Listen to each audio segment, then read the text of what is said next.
Assalamualaikum warahmatullahi wabarakatuh. Bapak Ibu sekalian dan siswa-siswi yang saya cintai, saat ini kita tiba di makbar atau makom dari seorang tokoh pejuang Islam di Indonesia, khususnya di Jawa Timur. Jadi ini masuk sejarah Indonesia Madya. Kalau yang kemarin-kemarin itu Indonesia lama, Indonesia kuno, masa Hindu-Buddha. Ini masa Islam, ya. Salah satu tokoh penyebar dan penggiat dakwah Islam di Nusantara, khususnya di Jawa Timur, adalah Syekh Sulaiman ini. Syekh Sulaiman ini. Beliau adalah perintis dari salah satu pondok tertua di Indonesia dan di Jawa Timur, yaitu Pondok Pesantren Sidogiri, Pasuruan. Hampir semua ulama di Jawa Timur itu terkait dengan Pondok Pesantren Sidogiri dan bahkan santri dari Sidogiri. Bahkan ulama, guru dari ulama Nusantara, yaitu Kiai Khalil Al-Bangkalani, itu alumni Sidogiri, bahkan kerabat atau keluarga besar dari Pondok Pesantren Sidogiri. Ulama-ulama kiai-kiai di Madura itu umumnya menimba ilmu di pondok tersebut. Pondok itu berada di daerah Keraton Pasuruan sekarang. Itu termasuk pondok pesantren tertua di Jawa Timur yang keilmuannya dan warisan ilmunya dinikmati oleh umat Islam di Nusantara, khususnya di Jawa Timur. Syekh Sulaiman ini keturunan Yaman, Hadraul Maut, kemudian menikah dengan putri keturunan Sunan Gunung Jati, Cirebon. Beliau pernah tinggal di Cirebon, kemudian menuntut ilmu di berbagai pondok pesantren, dan pernah singgah di Keraton Kesultanan Surakarta. Di sana banyak problem. Kemudian menurut riwayat, Syekh Sulaiman ini menunjukkan keampuhan ilmu dan kanuragannya. Dulu mungkin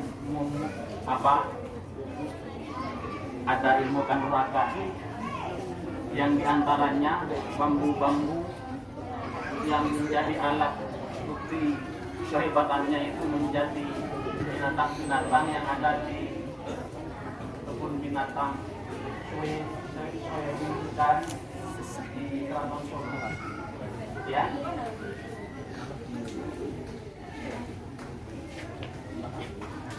Selain keilmuannya, kesaktiannya juga, kedermawanannya beliau sangat dikagumi, karena kondisi pada waktu itu beliau, kondisi alam di Indonesia ini, di Jawa Timur masih hutan. Jadi selain menaklukkan orang-orang jahat, orang-orang perintang dari dakwah, ya beliau juga mampu menaklukkan binatang-binatang buas yang ada di sekitar pondok dan makhluk-makhluk halus, jin, setan, kuntilanak, gundurwo, itu bisa ditaklukkan oleh beliau. Jadi memang orang-orang tertentu itu diberi kelebihan oleh Allah untuk bisa mengalahkan makhluk dohir ini, manusia maupun makhluk gaib, jin, setan dan sebagainya. Itu namanya karomah, kelebihan yang diberikan Allah kepada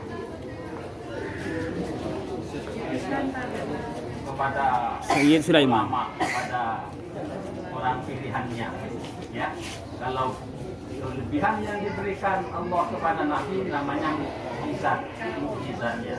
Kelebihan yang diberikan Allah kepada seorang ulama, ahli ilmu atau ahli ibadah namanya karomah, dan betul keramat.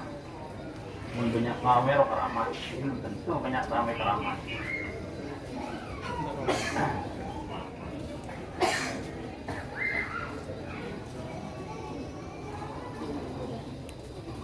Kenapa boleh, Pak? Ya mungkin bisa ditunjukkan Pak yang sebelah mana makbarahnya. Di situ itu. Kemudian keturunan dari Syekh Sulaiman ini yang melanjutkan perjalanan pondok pesantren Sidogiri itu berkait dengan pondok pesantren yang di Bangkalan, Kiai Holil di Demangan, Bangkalan. Sidogiri itu berasal dari kata Sidogiri. Giri itu menunjuk kepada Sunan Giri.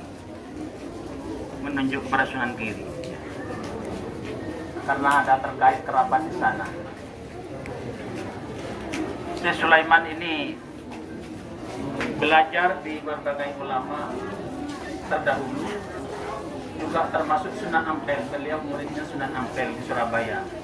Jadi pondok pesantren Sunan Sidogiri termasuk pondok pesantren tertua di Indonesia dan di Jawa Timur. Abad ke-16, ada abad ke-16. Sunan Ampel, Sunan Giri itu abad ke-15. Ya. Kesultanan Demak itu abad ke-15-16. Jadi awal sekali, di awal berkembangnya Islam di Indonesia. Ini anak-anak muslimah ini harus tahu ya. Harus tahu supaya kita tidak lepas dari akar keislaman kita tentang pejuang-pejuang Islam yang ada di Nusantara, khususnya di Jawa Timur dan di Indonesia. Kemudian selanjutnya dapat kita mendekat kepada makbarah beliau. Silakan membaca Al-Fatihah dan surat pendek yang Anda kuasai. Sekian penjelasan dan pengantar dari saya. Assalamualaikum warahmatullahi wabarakatuh.